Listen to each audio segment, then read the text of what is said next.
Yo, this hot, this the spot, there it is, pod.com. We're interviewing the best comedians, so tune in quick and get your ears receiving them. We talking about life and life to stream right to you, from the microphone right to your home, dude. Side note, this might get embarrassing, but no, don't sweat, yo, cause there it is.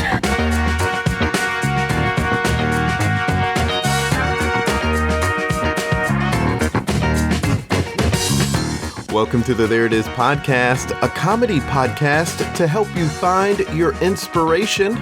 I'm your host, Jason Farr. Let's do this. Thanks so much for being here. Thoroughly appreciate it. We have a fun episode for you today. It's with an old friend of ours, Fray Forde, so we talk about what he's been getting into. But first, I did want to mention something, an article that has been making the rounds this week. It's an article that was on medium.com, and it's written by Risa Harms, and it's titled Navigating the UCB Theater as an Asian American Woman. And she does a really good job just speaking from that perspective. She doesn't speak for anybody else. And I, in keeping with that sort of I can only speak from my perspective, full disclosure, never taken a class at UCB. I don't really know their process for casting. I've heard a little bit about it, have not experienced it. I just want to say I think you should read this article. And, I'm not trying to diss some other theater here. I just think it's another chance for us to hear from someone and hear their perspective and take a second to say, okay, where are my blind spots? Because I don't know that everybody's racist or everybody's sexist or everybody's bigoted, but I don't think that's what she's saying in the article. Again, read it. But I do think that even for people who are making casting decisions who are not bigoted in some way, they still have biases, because we all do. And we are going to kind of favor people who we connect with the most or relate to the most. And sometimes I think we do have to go out of our way to find voices different than the ones that we are familiar with. And I think this is just another opportunity for us to take stock and say, how can I do a little better at involving other people who maybe aren't the first people I would think of? And, that's fine. It's all just part of progress, everybody.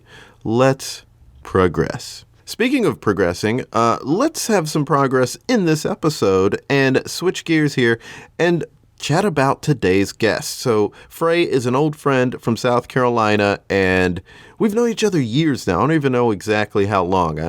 We talk about his time in South Carolina, moving on. We haven't seen him in forever, so it's really great to catch up. Here's my chat with Fray Forde. A lot of times when I have people on, I start off saying like, yeah, how did you get into comedy? But I know how you got into comedy. You were there the very first time I ever did comedy. Yeah, was I hosting the first time you did it, or was... I believe you were hosting. It was at Coffee Underground, and you put me last. I'll always remember that. Well, we never know, Like here's a new guy. We'll just... And plus, so many people who've been there a while was like, hey, can I get up? Can I, Yeah. You know how it is. So then, like, even if you're not trying, the new people end up last. Yeah, but you crushed. I feel like if I looked back now, I don't know if I would think that. I remember at the time thinking that I was very nervous, and so I was just so happy it didn't go terrible. Yeah, it definitely didn't go terrible. Definitely saw the talent immediately. And then also, I think when you got off stage, I said, I will call him Mini-Me. Yeah. Because you're at the time, the only other black dude. I remember what made me the most happy is you came up to me and you said, how long have you been doing stand-up? Or like, where'd you come from? And I said, that was my first set. And I think you were like, oh, wow. And then I was like, oh, I'm a pro. You didn't even know. I'm a pro now. Yeah, that's definitely, I guess you had some stage presence because you had previously done some rapping. Yeah, I was a Christian rapper for a very long time. Yeah. Yeah, so maybe that's where some of your stage presence came. No, but for real, like you were one of... No, it really did come from that. My dad used to make me like rehearse every weekend in our house. And so he really drilled stage presence into me. Yeah. Yeah. I mean, if you don't have to talk about that, period of your life if you don't want. Oh, dude, I'm totally down to talk about that. I'm not talking about anything. You did that for a while, and you were like a teen when you started that. I started when I was 8. Oh, and then dang. I did it. I was 14 when I quit. And so, what was the impetus for that? For going into Christian rap? Well, all right. So my dad was hosting this so I went to this mega church in South Carolina for most of my young life, and my parents both worked there, and my dad hosted this like Christmas gala thing, and they would do which I see in hindsight, they would do sketches and do bits and stuff like that. I didn't really understand what they were doing. And then he's a big rap nerd. He had a rap group when he was a kid, and he wanted to do a bit where they would take Public Enemy songs and turn them into Christian songs or whatever. And so he did Fight the Devil instead of Fight the Power, and no one wanted to do it. And so finally, he was like, "Oh, I'll just make my kid do it." And I was 8, and he gave me the paper of the rap, and made me do it, and I was terrible. And he was like, "Well, figure it out." And then he threw me on stage in front of a couple hundred people, made me rap this song. And were you the Chuck D part? There was 2 of us, and I had the second verse, and then and we split the third verse. Okay. Oh, I see. Yeah. So it wasn't like one was Chuck D and no, I wasn't Flavor Flav. Yeah, the other is Flavor. You didn't have to wear a big. I guess it would be a big cross instead of a big cloth. Yeah. Cross. Yeah. And then you quit doing that because you didn't want to do it anymore. Yeah, it's hard when you don't believe in God anymore. You know. At 14 already, we're like, hey, I don't believe. When you're having an existential crisis at 14, yeah. Yeah. If you're having an existential crisis at 14, then whatever you're doing, stop. Look, it doesn't matter what it is. Take a breather, man. Yeah. And so yeah, I guess you didn't have a lot of stage time, so you knew how to be on a stage. You had a voice. You have a distinct voice immediately. I have a weird voice for sure. But that's got to help with the career.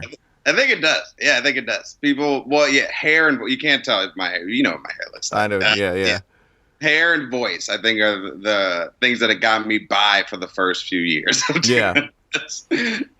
Yeah. And so when you started stand up, I mean, I guess you did have you didn't have much competition for hair, but No. You know, there was there were a lot of us in that room. Every Monday you were going up, you were consistent, and you know, you were one of the few people that I remember. I mean, there are a handful of people who first couple times up, you go like, oh, that person is good and they're going to be around. Yeah. And did you have that knowledge? I mean, did you going in, were you like, yeah, I want to do this for a while? At first I didn't think I could do it, and I toyed around with the idea a lot, and then I had a buddy who did it, and it looked really easy. I was like, well, he did it, and I mean, that didn't look that hard, so I think I could do it if he could. And I think at the time, I didn't have like a long-term plan. I was just real lost. I was 19. I didn't go to college. All my friends went to college. I had a GED. I have a blood disorder, a bruise and stuff. And so I was like, I didn't know what to do. And so it just gave me, I think at the time it was just like, this is just something I can do every week. Mm-hmm. And it was very short term. And then, because I just wanted to be a filmmaker. That's all I wanted to do. I just wanted to make movies.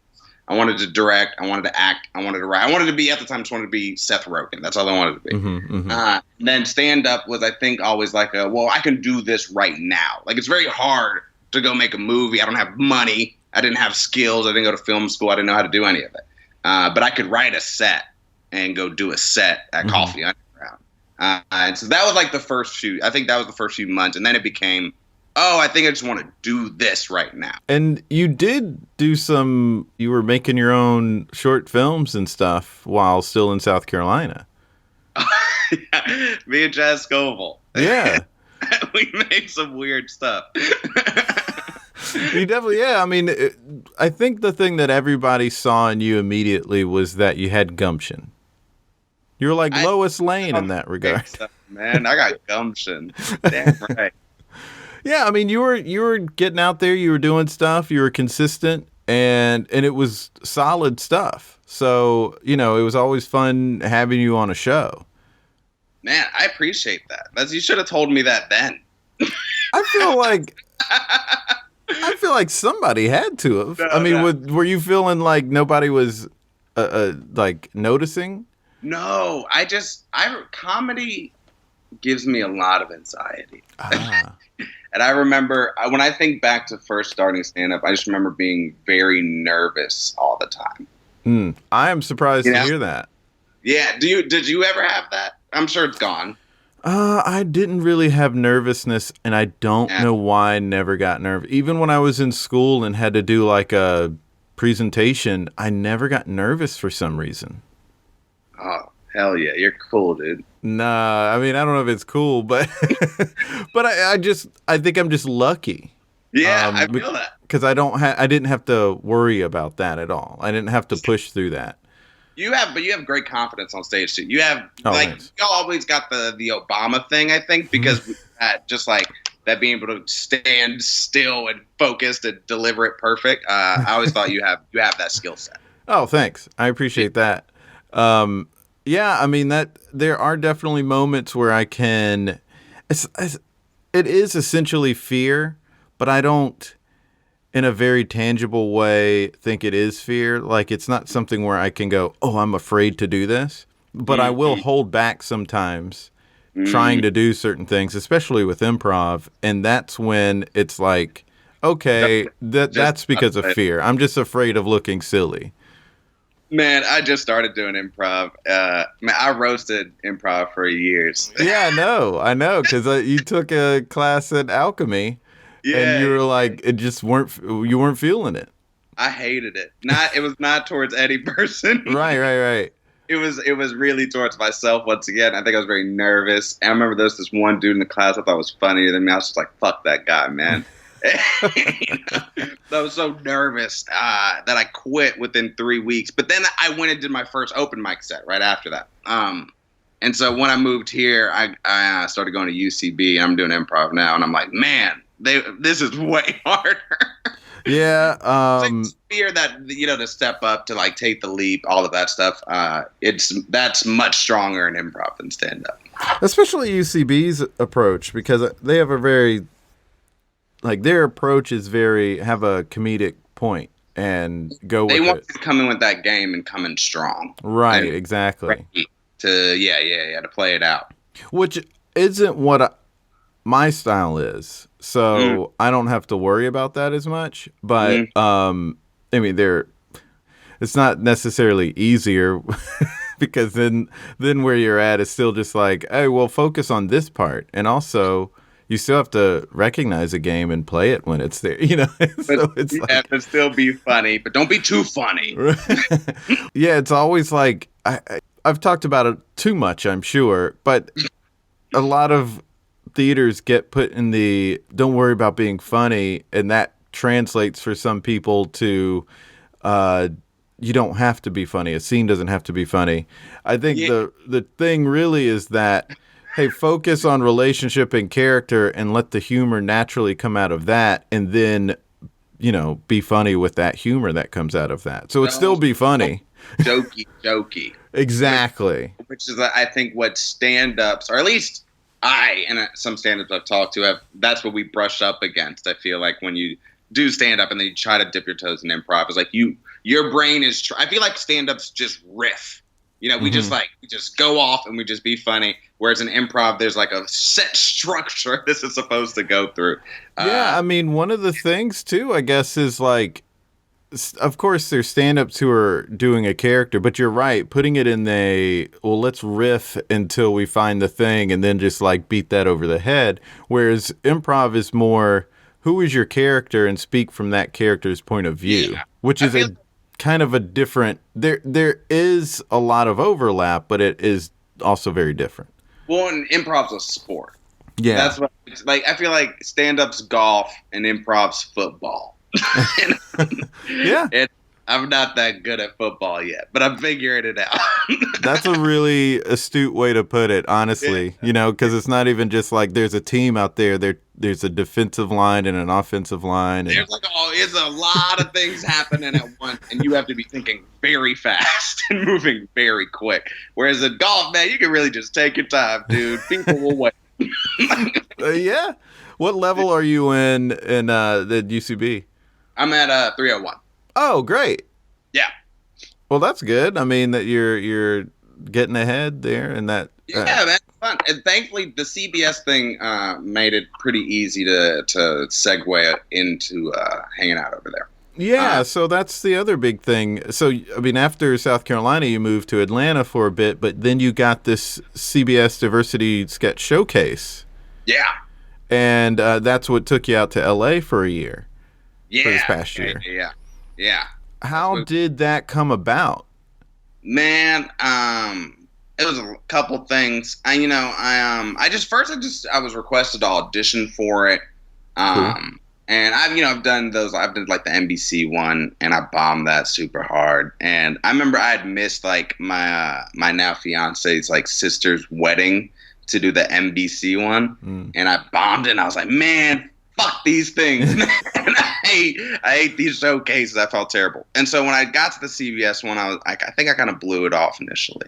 And so I just said, they wanted 3 characters. I said, I'm just going to go in there and do stand up, and then dip and go about my day. Because I didn't want to put too much pressure on it. And so I did stand up and walked out, didn't really think about it. And then I would say like 2 months later or so, I got a call from the director saying they really liked my stand up, but they were confused because I didn't do anything they asked me to do, which was characters. And so they were like, the director was like, I like you a lot, but oh, and that was the thing too. See, that's why I have Katherine here. She's my publicist. So they looked up, they were like, this guy's funny, but we don't know if he's an actor.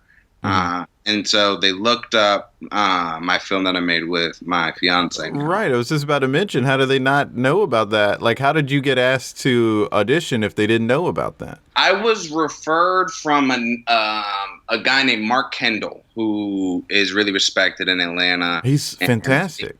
He's great. He's one of the best performers. Yeah, he's been on the podcast. Oh, really? Awesome. Man, I love Mark. I love Mark. He's one of the best ever, really. Changed my life. Oh, wow. We were on some shows together. We really hit it off. They asked him for a list of people, and he put my name on that list, man. He's the nicest guy. Yeah, he's really, really nice. And so I got on that list that way, but they didn't know about Good Hair. Yeah, so Good Hair, let's talk about that before you jump back into, just so people know this thing that they watched that got you in there. So you made that a couple years ago when you were still in Atlanta? Yeah, so I made it in Atlanta, yeah. And it's you and Katherine. Yeah, so me and my fiance made it. We had first started dating. She's an actress and director, and we met on a film set. You both have good hair. We both have good hair. She has red curly hair. I have, black curly hair. And so we made a movie about, basically, I use all of her conditioner, and it starts the biggest fight of our entire relationship. And it just snowballs downhill from there. And so we made that for super cheap and just kind of threw it together very last minute. And then we took it on tour. We did stand up with it, and we would show it all these different cities. And then we got picked for Just for Laughs. And Kevin Hart picked it. We screened it Just for Laughs. That was wild. And then and now it's on Amazon Prime. It's so dope, man. I mean, when that all happened, we all were like, this is so fun, but also so good for Fray. I mean, no one was surprised that it happened because we all knew you were super talented. Thank you. Surprised it happened. When we made it, I remember the first time we ever screened it, we were worried it was the worst mistake of our lives. It's just so funny how you don't know, like, if anything's good, and it's really just based on how people react. Just for Laughs was a huge surprise. That was amazing. It was all crazy to us. Yeah. It's so weird, but, like when you're the one seeing stuff happen, like I said, when we saw that go well for you, we were not surprised. But when you put something out, being on that side, you have no idea what's going to happen because you put something out and people may not see it. They might, or it just might be bad. Like, and I don't say that in a self-deprecating way. I think a lot of times, like, you really don't know. You've been staring at the same thing over and over and over, that you get to a point where you don't know if it's good or not. Right. And I'll never forget the premiere of Good Hair and being like, oh, I think this might actually be kind of good. Like, it was getting big laughs, and at the end, people were crying and stuff. And that I'd never, I don't think did stand up. I'd never made anything that made someone cry before. And then that's when we were like, oh, we might have accidentally made something that was good. And so they finally saw that and said, oh, okay, let's bring this, we know this guy can act. He's got, but that wasn't even the end. They saw it. They're like, he's got chops. We still don't know. Because I'm just playing myself in Good Hair. Like, I'm not like in any So I guess way. that's sort of like the stand-up performance. They said I was leading man material, but I wasn't like a character dude. Right. So then they asked me to put a bunch of characters on tape and send those to CBS. And so the director told me just get drunk, put on some wigs, and have fun. And that's what me and Kat did. We just got drunk, bought a bunch of shit at Target, and just filmed like 10 characters in a row for like 4 hours one night. Cut it up, sent it to him, and then a week later, I got the call to move to LA. Wow. Yeah. Wow. So let's talk about where your head was at that point. Because I saw it all unfolding because you said like, hey, so I have to move to LA. You posted that. You're just sort of like, this is happening, but I can't say why. Like, because you signed those NDAs and it's like, it could be forever before you can say what it was that you were in. It's like you want to make sure you stay all the way through. Once again, people get dropped sometimes. I've heard. Like, I didn't happen to our year, but I've heard that happening, and I was so nervous that I was like, I don't want to tell anyone. No, it's actually common when something is shot for, like a pilot is shot for between the pilot and when it gets picked up and they start shooting the rest of the episodes. Before they air the pilot, they can change who is on. Don't say anything. You can get cut. They will totally recast stuff that show Nancy Drew, like in the original pilot. Freddie Prinze Jr. was playing the dad, but they totally recast it, and then they reshot the pilot. I was listening to Dax Shepard's podcast. He talked about how he got fired off a pilot. Yeah, and I was, it's very common. And I was just telling her, I was like, man, that could happen at dude. They will come for you at any point. Right. Like, don't flex too hard. You never know what could happen. Right. Like Mark Paul Gosselaar's on Mixed-ish. Is it that one? And like he wasn't the one in the pilot. Yeah. Yeah, it was like one of the dudes from Workaholics was the original dad. It was originally in that role. Man. He was originally in the pilot, and they reshot the scenes with him. That's the co-lead. Bro, that's a cold world, man. That's why you got to make your own show. They can't fire you. That's true, but like... That's true. Like, make your own stuff. It'll help. But at the same time, I wonder, because you never know. Like, sometimes they're like, hey, we're going to film in Vancouver. And it's like, well, I'm not moving to Vancouver for 3 months out of the year. I already wanted to move to LA. But it was like, you want to get the call. And so my brain was like, even if this doesn't, I don't know where this is going to go, but all I know is this is my fucking excuse to leave and move to Los Angeles. So I'm going to take the pass, man, Yeah. Well, good for you. But it worked out. I mean, like, so what exactly comes of the Diversity Sketch Showcase? Like, what? I am fuzzy on those details. So essentially what it is, it's like a 4-month program. They bring you out. You start in October. You write, it's kind of SNL style. Like, it's week by week. And so you write you pitch sketches at the beginning of the week. Then you spend, a couple days writing them. Then we stage them in front of each other. and then you pick the best ones from there. You put them in a bank and you reset. And we did that for like 3 months. And so you have hundreds of sketches. There's a team of writers, but you're still wanting to write for yourself because you know yourself and your comedy. Right. And so it's, not cutthroat. Everyone's working together, but it's definitely like there's pressure. It's cutthroat. It's cutthroat. I mean, I guess some people, even if because like SNL, everyone can get along, but they're still like, you're competing with each other. So, you're still trying to be the one who becomes the superstar. You have to write yourself a star. You got to write yourself a star sketch if you want to have a star sketch. Yeah, that's exactly right. And so I wrote my sketch, thankfully, and it was a rap parody. Oh, and so you brought it back? I brought it back, man. Yeah, I did a parody of Drake's "I'm Upset," and it was a song called "I'm Committed" about how good of a boyfriend I am. And so I wrote that in the first, the first week or the second week of the showcase. And Katherine, my publicist is right next to me, giving me a lot of advice.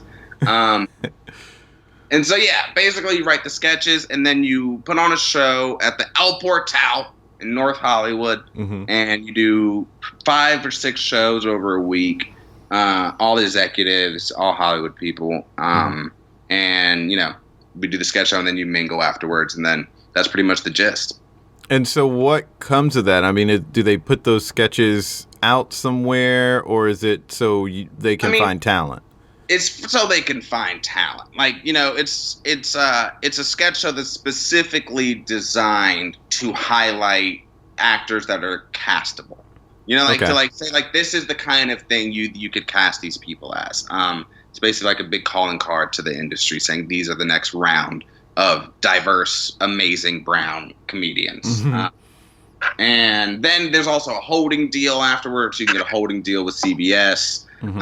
To audition for their pilots and stuff like that. So that's kind of an extra incentive. Yeah, those are the good sort of gigs to get. Like if you don't outright get cast in something, getting a holding deal on a script or to being able to audition for things, that helps because that means there's some possible money in different ways that you can make. Oh, for sure. Yeah, that's definitely the top prize. I got the holding deal, thankfully. That's awesome, man. So it was sick. Yeah, it was great. And what was the writing process like for you? I mean, it's obviously writing for stand-up is something you knew you could do. But when it came to improv, I mean, I know you were like, well, how do I do that? And sketch is closer to being like improv than it is like stand-up in some respects. So how was that for you in transitioning into trying to write sketches? It was a rough transition. Not in a like it was bad, but I had to learn how to do a new form of comedy that I've never done before. And so it felt like a really awesome 3-month crash course on sketch comedy. And the director is very, very good at sketch. He has a very clear idea and vision for it. And so I felt like I walked out of it very, very good at sketch, but I didn't feel like that when I walked in, for sure. That's good. Yeah. Yeah, so that's a real good tool in your tool belt. Oh, it's great. Yeah, and then at the end of it, I didn't even need to be that character guy that I was worried about. Like, the kind of actor I am fit perfectly in the sketch show, which was cool to see. True, yeah. I think when it comes to auditioning, I guess they're like, well, I guess we need this, but then they just see what they have and they go with who they who they like. And, exactly. If you're not a character player, which a lot of greats aren't, I mean, It's not like everyone on SNL is Kristen Wiig or somebody like that. I mean, you gotta have the strength. I'm just trying to be Pete Davidson, bro. That's me. I'm just trying to be Pete.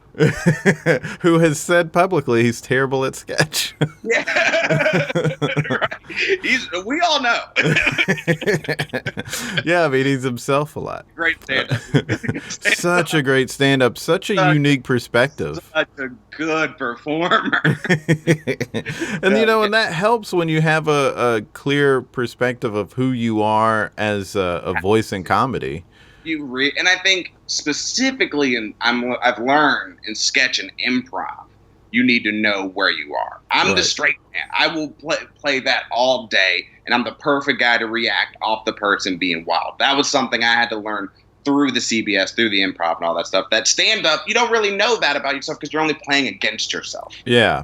It's you and the crowd. That's it. But this was the first time, besides film, that I was like, oh, I got to figure out how I play in this giant group of people and how I can stand out at being the best at the thing I do, Right. I could see you being a good straight man. I mean, that's I feel like that's my strong suit.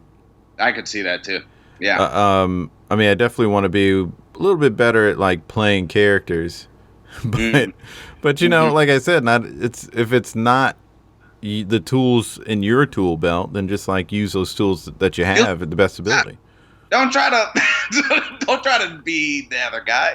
Right. I'm not, Kristen Wiig. I'm not going to be Kristen Wiig. Right. I want to be Kristen Wiig, so how can I do that? Yeah. I mean, it's she is a character machine. Yeah, exactly. She can just come up with bits left and right, and I'm not a huge bit guy. I like seeing people who are good at bits. Right. It's insane. Yeah. All the different things that people have to do in comedy, or can do, I should say, in comedy, it can be kind of surprising because before you start doing comedy, you just look at it as it's comedy. But then you start doing it and you're like, oh, there's character work or being a straight man or voice of reason or what people, I'm not sure the official phrase now, but, all the different, they're bits and they're just all these different things that you can be and do. And you don't have to be all of them. There's a place for you in there. You just got to figure out what your place is. Exactly. Yeah. That's what I felt like doing, dabbling in improv, sketch, stand-up. I haven't done stand-up in a while.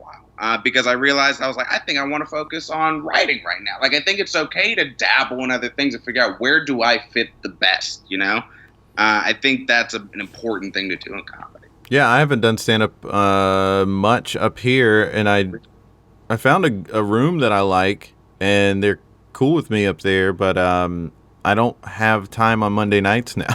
So it's all right, well, yeah, I'm doing improv. I enjoy that. Have you done stand-up at all since moving to LA? I have not. Yeah. No. Yeah. Isn't that weird? So many people have moved and then they stopped doing stand-up. I've found this is common.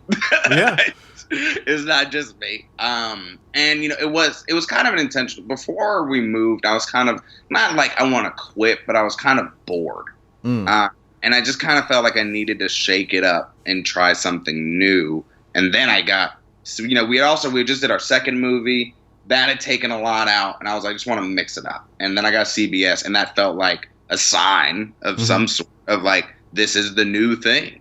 And it was so time consuming, I didn't have time to do stand up. And then since CBS, it's been let's write our pilot and let's write a really good pilot. We got signed, we got a manager. We're at 3 Arts now. That's awesome. Yeah, man, it's dope. And we're let's take advantage of this moment and just make the best pilot in the world. So now that's the thing I'm doing. And I think it's, you got to figure out where you fit. Right. Yeah. I mean, it's when there are other opportunities, it's kind of what you have to do to a certain degree. Especially when things are going well with these other opportunities, you don't want to spread yourself too thin. Exactly. Let's talk about the other movie. Tell us about that. Man, yeah, I love this. We made a movie called Pop Pop is Dead. And basically, we play a couple again. We wrote it, we directed it. Kat, basically, her character Layla, her grandfather Pop Pop passes away, so we go back to our hometown of Gaffney, South Carolina. I know it well. You know it, the big peach, big butt in the sky. Yep. And we spend 3 days with her crazy family, and we try to make it out. couple antics. Yep. We're all about it. And yeah, man, it's online now. We put it out because we just want people to watch all of our stuff.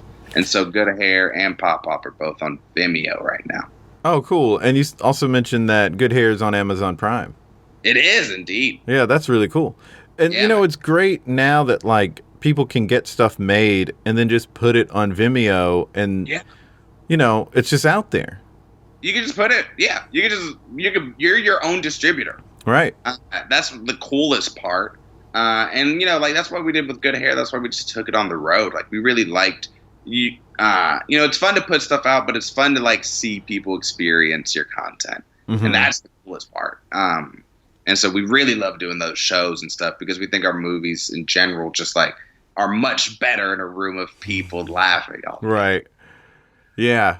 That's a really great idea to like take it on the road and make it more of a show than just like, all right, we're showing the movie, we're premiering the movie here. Yes. Like, adding some other elements to it makes it a bigger thing.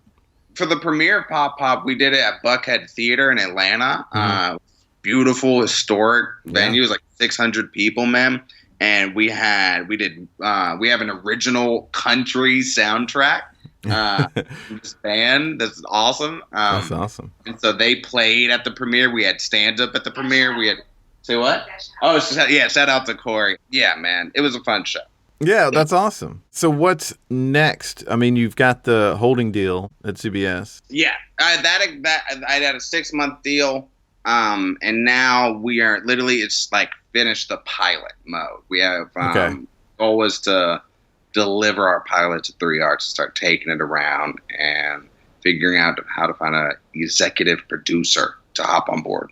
Yeah. And then also, I mean, I don't know how often this happens now. Sometimes people they make money off of pitching their ideas. Like they'll pitch stuff and it will never see the light of day, but it gets like an option. And so they're just like, all right. And then they you pay rent for a year and then you write another thing. Right. Right. Yeah. It's just like, it's not necessarily gaming the system because it's just sort of like, well, this is an opportunity and it's either something that I'm going to make or I'm going to be able to make something else and not have to worry about where rent's coming from. Exactly. Yeah. At this point, we would take all of those options. We want to make this one though. I think it's our best idea we've ever had. And awesome. I'm like, I hope we actually get to make this thing. Yeah. And it's wild. I was just hearing this interview with Edward Norton, who writes a lot. And this new movie he has out, Motherless Brooklyn. He wrote that, and I guess he directed it. I'm not sure if he directed it, but I mean, it's his baby, and he's been working on that for years. It's just something he was passionate about. I remember reading someone say once, like, in Hollywood, it takes at least 8 years from the time you decide to make it. Yeah. And I'm like, oh, boy, that sounds like a long time. Yeah, and like to a certain degree, I wonder if it is a long time. And some things I've heard like 14, 15 years, I mean, those stories all the time, That's what I feel like, and that's what we're trying to do. You want to make something, I feel like, at least try to pitch something that's timely. Right. I feel like we have to make this right now because it's so specifically of this moment, kind of like Watchmen or something that's out right now, where you're like, this is very specific to right now. You couldn't make this at any other point, because then it adds some like urgency to like hopefully selling it and actually shooting. Oh yeah, and then also when people see it and they say, when like people you're pitching hear it, it's like, oh, this is really good, and it has to be made right now. Yeah, it's very important. You shoot this tomorrow. So that's I think maybe that's like the cheat code to getting around it. For sure. And then also if you can get it financed and made, there's just putting it out yourself, I guess, distributing it yourself. We've done that a couple times. Yeah, you have. So you've got so much at your disposal. Yeah, I mean, that's the thing. We have friends. They're like the guys, the Ladies' Night guys from Atlanta. They just recently had a film. I think it's called The Vice Guide to Bigfoot, which is just got into Austin Film Festival. Awesome. And they just shot that, on their own. And Austin Film Festival is huge, and now they're getting all these write-ups about it. And that was another time where I was like, see, that's the whole. If you can't get anyone to do it, you can at least make it yourself. I mean, it worked for Tyler Perry. Yeah, it worked, and now he owns Atlanta. Like he's the president of Atlanta. So I mean, just go make your content, man. Absolutely. So you two have worked together a lot. What is your process for creating something together? I mean, sometimes, especially when you come from stand-up, you're used to writing alone. But now you have a writing partner. Like, what sort of approach do you take? He got us on a good day because we were writing today. And so, it's mainly just arguing. It's just nonstop arguing that then somehow becomes art. I don't know. I'm not really sure how it works. I had another couple on. I don't know if you know Henry and Mari from Charleston, South Carolina, but they're great and they do sketches. And they sort of mentioned or alluded to like arguing during the creative process. I mean, that's just got to be a part of it, I guess, if you're a couple and you're. Sure.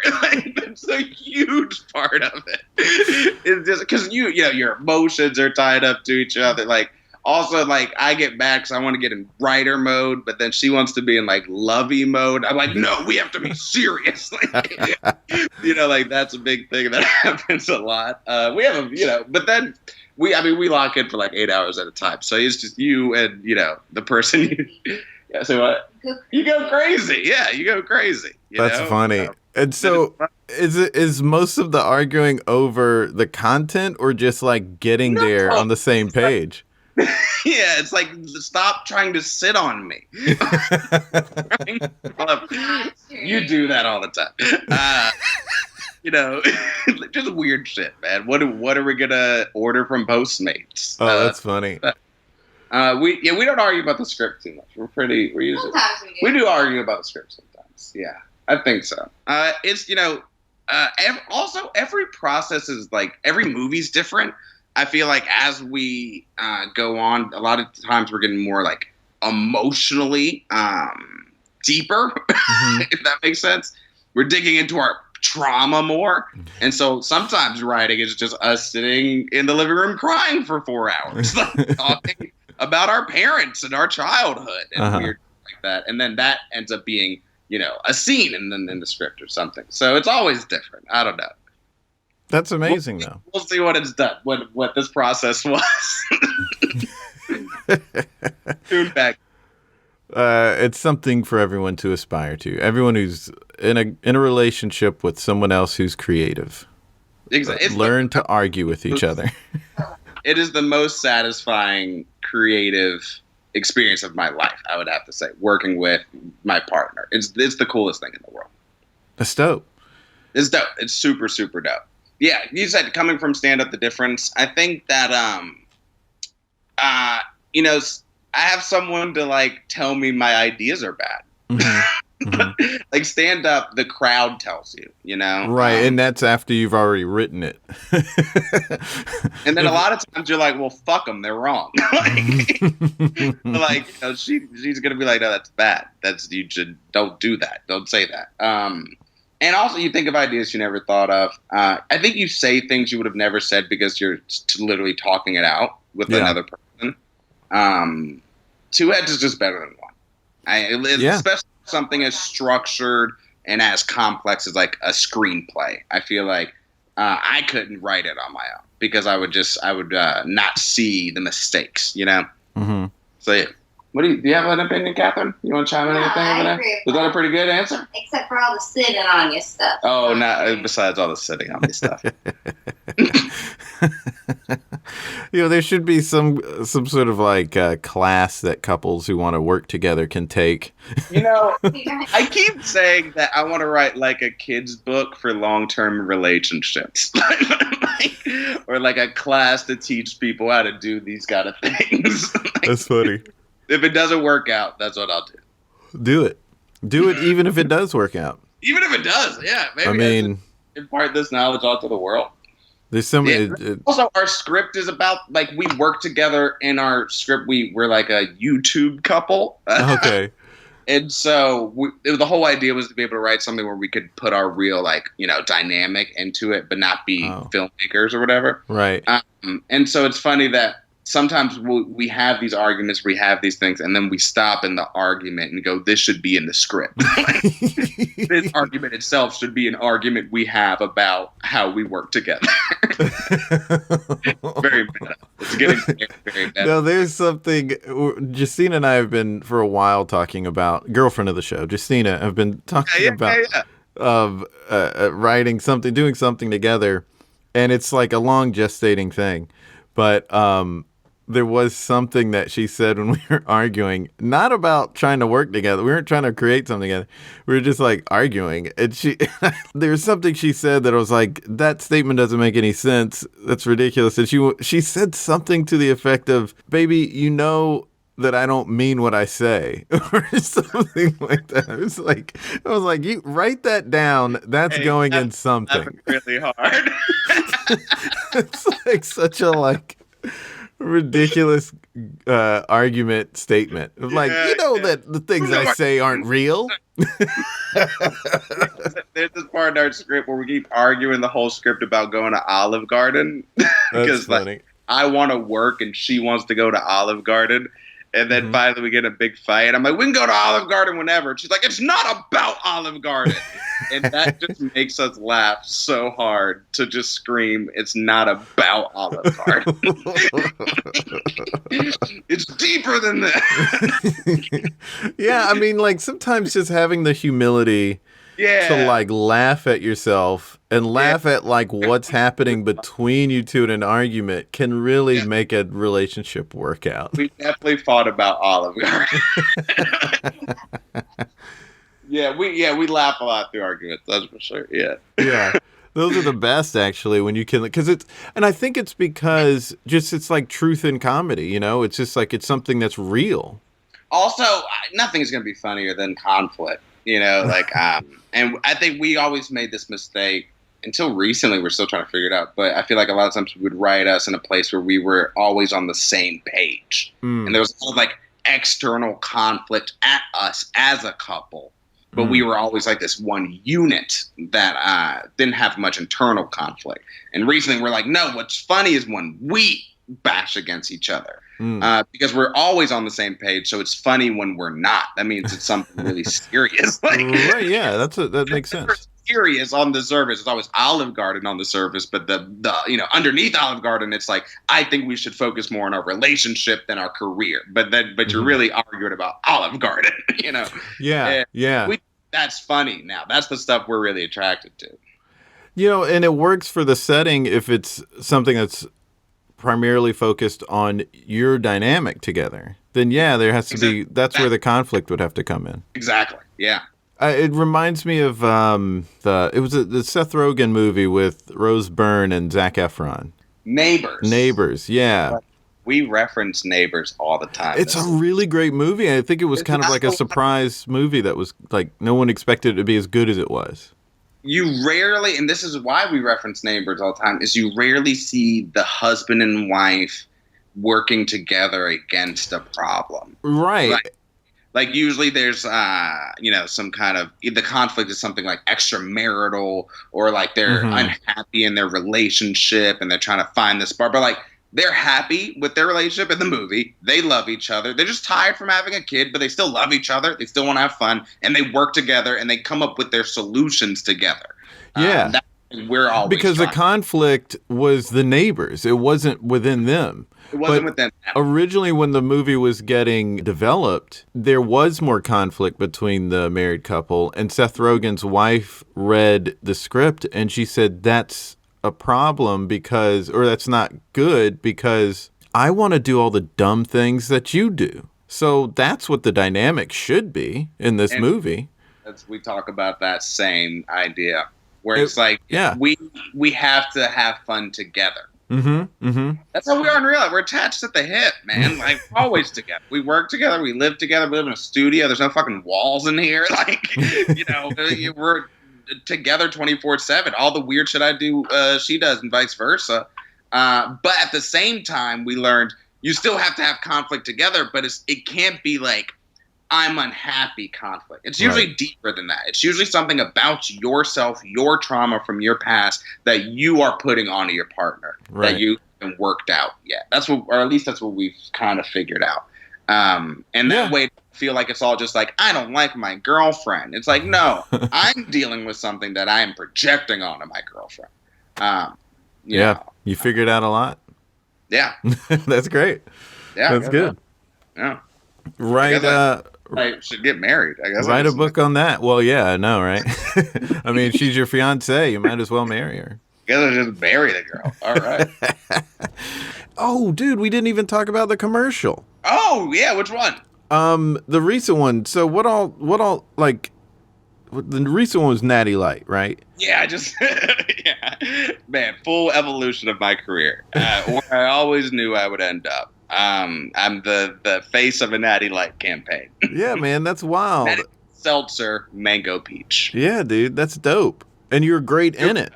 It's super dope. Yeah, I'm in like 4 commercials. Yeah. Yeah. What were the others, or have they been released yet? I don't know. I think they've only done the first one. Okay, so you've done 4 with Natty Light. Yeah. Oh, that's great. Yeah, we shot a bunch in like 2 days. Yeah, that's great. I mean, that's crazy. Yeah. That's some good change in your pocket too. I did one with NFL recently. That was sick. Oh, cool. I've not seen the NFL one. It was for fantasy football. It was all on ESPN throughout over the summer. Yeah. I keep hitting the ESPN market super hard. Well, that's awesome, man. That's really great. Well, we've reached the end of the episode. Now it's time to create something together. And we should make a rap song together. A rap, yeah. Because I did rap at 8 years old, so I guess I could. You also rapped at 8 years old? No, not at all. Yeah, what's an idea that you have? Man, I don't know. Like just anything? It could really be anything. It could be a sketch idea. It could be a pitch, something. If we were going to go in and pitch something. Okay. Yeah, what is the pitch process? If I have an idea or want to pitch something, like what's that process? Maybe we could talk that out. We're still figuring that out. That's where we're at right now. Okay. That's like you're catching us at that exact point of figuring out how does that work. I don't know. We do know. Yeah, the gist of it is, one, have a good script. Mm-hmm. Have a good idea. Mm-hmm. It helps to have a manager. These are things that are hard to, How would you describe? Yeah, I guess in our situation, the pitch process is like our manager pairs us with someone else who either has some kind of overall deal with a network, and they make content that is similar to it in regard. So, for instance, if we lean heavy into diversity, Issa Rae has a thing at 3 Arts, so maybe that's a person. Not saying we're pairing with her. I'm just saying that's how they look at it. It's like, you fit with this person, maybe you guys should hit it off. If you hit it off, that person takes you to the network they have a deal at and help you pitch to raise the profile of the product. Interesting. And so that's kind of the avenue that we're pursuing right now, is finding someone who pairs with the material and then having that person bring us in to pitch the material. Okay. An idea, if I was going to make something with you, because I care about... We'd have to play like brothers. Well, yeah, absolutely. Yeah. And I wonder what if we were Obama's something? If Obama had sons. If Obama had sons. Like, let's say it's not Obama, but like in the context of the story, it's the first black president, and we're the 2 sons of the first black president. Instead of Sasha and Malia, it's Fray and Jason. Yeah. Fray and Jason, or Malik and Malik and Sherrod. It's Malik and Sherrod. They're the 2 first sons. Because to me, it's like Sasha and Malia were good kids. They had a lot of grace. We would not. We didn't. No grace. We keep getting in trouble. We keep throwing parties in the White House. That's funny. Getting into debauchery. And then to set us straight, they make us the governors of a state. So it's like a political comedy series about... I'm on board. Yeah, say what? It's a buddy comedy. It's a brother comedy, but it's like Veep. Yes, I'm on board. Yeah. Just shooting shit out. This is pretty good. We'll put that in our brains. There it is. Great having you on the podcast, right? Dude, thank you for having me. This was so much fun catching up, man. It was fantastic having him on the podcast. Also great to have his publicist there to correct him in the background.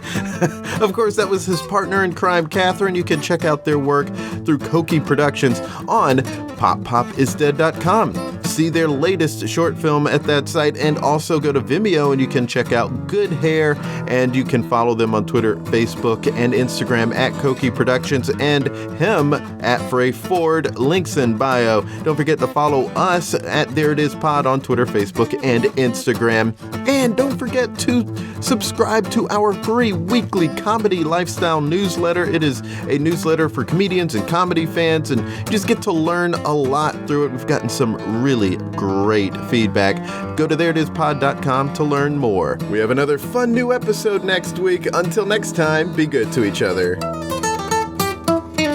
The music for the theme song was created by Neil Brooks. The rap was written and performed by Nick Acevedo. The logo for There It Is was created by Jeff Prater. The There It Is podcast is produced by Jason Farr.